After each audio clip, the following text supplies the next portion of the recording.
Hello there. So you want to know how you can simply go ahead and use Apple Cash. This is going to be the only video that you'll ever need to watch on the internet. So with that being said, let's get straight into the video.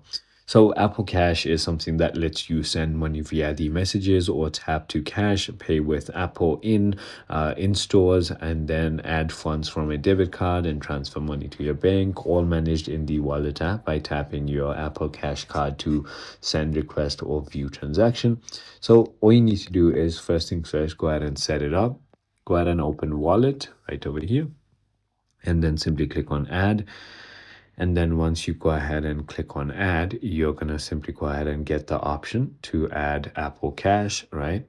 And then you can simply go ahead and add that.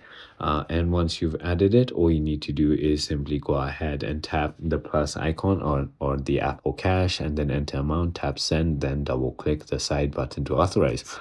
It is as simple as that. I hope this video clarified everything for you. If it did, hit that like button and I'll see you on the next one.